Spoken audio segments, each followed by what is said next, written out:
Hello, so I'm back with lesson 2 on the What Are You Numbing mini course. Looking down at my notes again. But yeah, so lesson 2 will delve deeper into reasons people numb. So there are a variety of reasons, you know, all of us, we've all done it. There are there's a variety of different reasons we pick up behaviors and habits and use them to numb different uncomfortable feelings or insecurities we have about ourselves. And yeah, with that, I'll just get into the reasons because I'm about to say them right off the bat. So reason number 1 is fear and anxiety. So when a person is afraid, there may be a temptation to cover up the fear, or not even that. So like with humans, we've all heard of the flight or fight response, where like if you're afraid or you feel like your back is up against the wall, you either fight your way out of the situation or you're tempted to run. And so the numbing behavior comes in there, because when a person is afraid, that person might become loud, or they might always seem angry or defensive, or they just like any type of behavior that cuts people off short of getting close to, because in their minds it's kind of like they have to put up a wall so that people don't uncover this vulnerability they feel like they have. And so, you know, that's why some people are just like, oh, I don't have any friends, I don't make friends, whatever. Now, I'm a person who is very private, and I am, you know, I have like my close friends, and I'm very careful about friendships, I'll put it that way. And that's one thing, it's okay to be that way. Obviously, I think it's probably a good thing to be that way, because it's what I do. I mean, not that it's a good thing because it's what I do, but I do it because I think it's a good thing. Or, I don't know, I'm just that way naturally, I guess. But, you know, also combination of live and learn. But we're not talking about that. We're talking about fear, and how it leads to numbing behavior. So, in contrast to what I just said, to being careful about choosing your friendships, a person who is attempting to numb their fear would just be overly aggressive or just really defensive, and kind of stiff arm everyone who tries to come into like an intimate setting with them, or like within an intimate range to get to know them, or close up enough to where that person is afraid that, you know, other people will realize that they're really afraid. And yeah, you get, I mean, like, think of any person who's just not very warm and fuzzy, and chances are underneath that exterior, that abrasive, tough exterior, is a fear, and probably someone hurt them, or, you know, they've been through something where they felt vulnerable, and they have vowed to themselves that they will never be vulnerable again, and so they put on that sort of armor, like an armadillo. That's the animal I'm thinking of. It's late.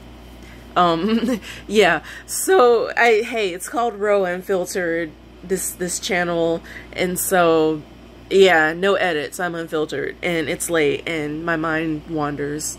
So there you go. Anyway, so yeah, the second reason a person might take on numbing behavior is, looking at my notes, even though I know these, just can't think clearly right now. It's okay. Self-doubt. And self-doubt is very closely related to the fear and anxiety. And you know, sometimes it can be difficult to tell whether a person is numbing, or whether you're numbing because you're afraid, or because you have self-doubt or low self-esteem.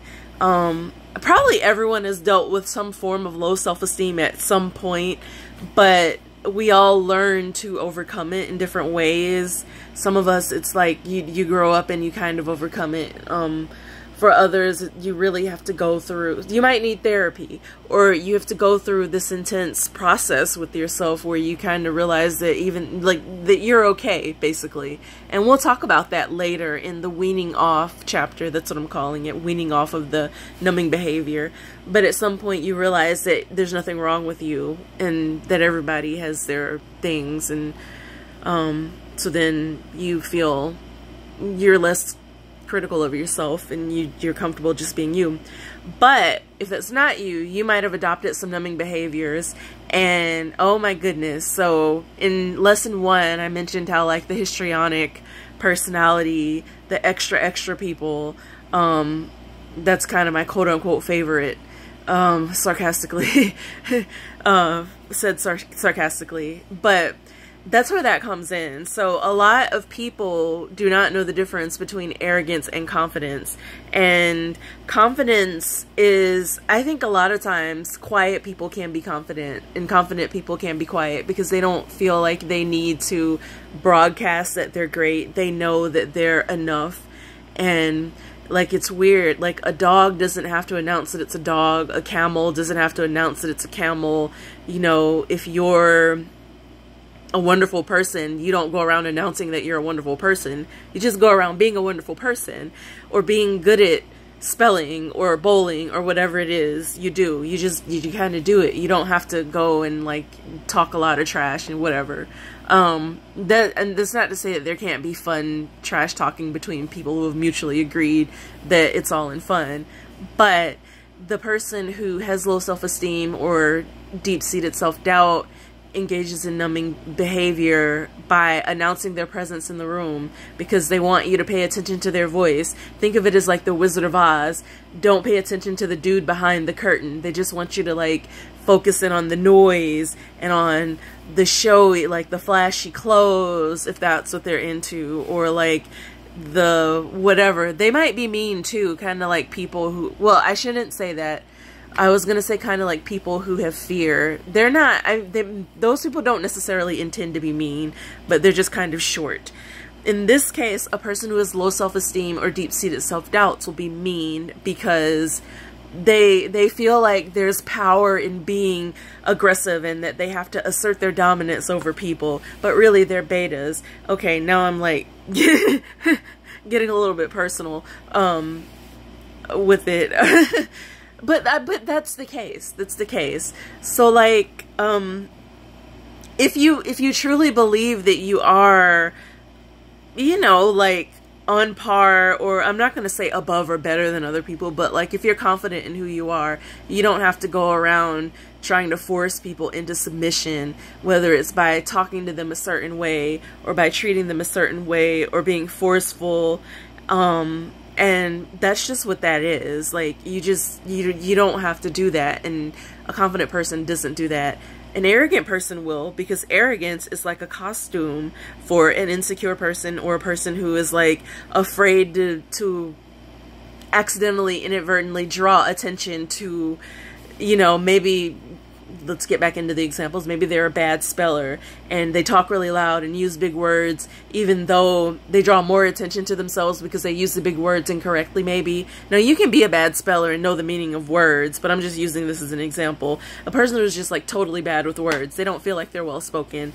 You know, that person might use strange words that you wouldn't necessarily use every day because they're trying to hide the fact that they're really not good with language. Or a person who has a bad reputation for being a nasty person, like having a bad personality. They might go overboard. Either they really, really play up the bad personality and try to like call it something else, like, oh, I'm not a terrible person, I'm just a diva, or whatever. Or they'll be like saccharine, sweet, fake, nice, and you can tell that something's off with them, hopefully. Usually, like, if you look closely, you can tell something's off with them. But they're manipulative. They're nice and they're quote-unquote nice, like, but it's manipulation, and you can tell, hopefully. Or eventually you can tell long enough if you stick around them and observe their behaviors closely enough. So, okay, enough about that. I'm going to get myself off that topic, just like I had to in lesson 1. So that was like the low self-esteem, self-doubt reason for assuming numbing behaviors. Did I only... Yeah, so number 3 is trauma. We've all been through trauma, or most of us have been through trauma by this point, you know, and you may have some in the future, not wishing it on you, but, you know, like when people encounter something that really tests their limits, pushes them to the brink, or even, you know, maybe not all the way to the brink, but, you know, just like somewhere close, like pushes them beyond the everyday life thing, really stresses them out, really traumatizes them.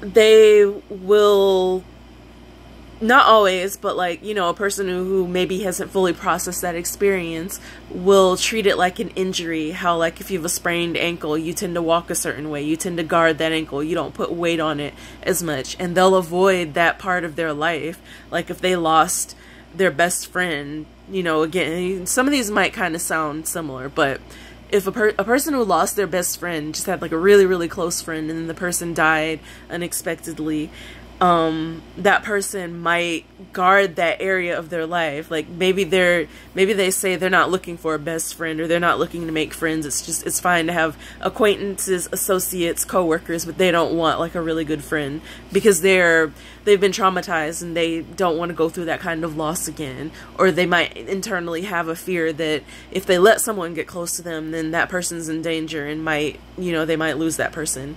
Another example of that is, oh, there's so many examples.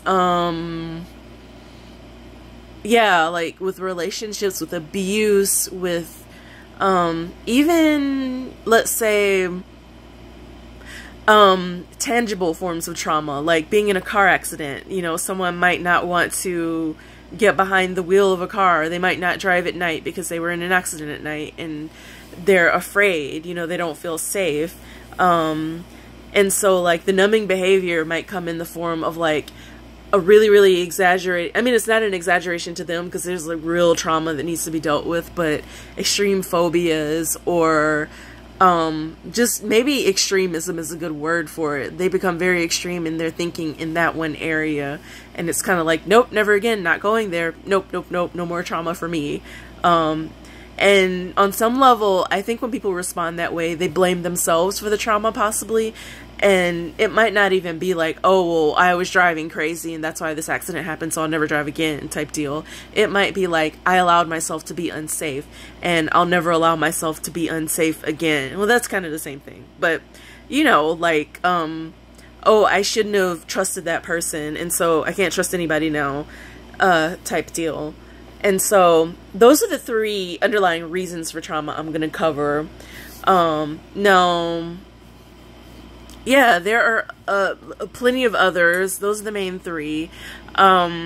So in lesson 3, we're going to talk about weaning yourself off of numbing behaviors. And so that is for the person who, well, really all of us, I'm sure we all have like numbing behaviors we engage in. You know, like if you tend to use humor to, you know, avoid having difficult discussions, or to avoid, you're afraid that if you're serious, people won't take you seriously, so you always use humor. That's another example of numbing behavior. But, you know, if that's yours, or if you're angry all the time, or if you have trouble relating to other people, or if you're just afraid and have some phobias, you're working through anxiety, all that stuff, definitely tune into lesson 3 because we're going to talk about some ways to work through those things, just like some ways to change your thinking, some thought processes that you can work through instead of taking on that numbing behavior. And so that is lesson 2. I apologize for being so scatterbrained, but you know, I work on other things, and I really, really love making the content, but you know, I'm usually exhausted after having done other income generating things, which is the reason you should contribute to my Patreon, because the more income I have, the more the grown lady bills are paid, the more time and availability I have to make lessons and to create content. So with that said, I will see you again in lesson 3. Thanks for tuning in.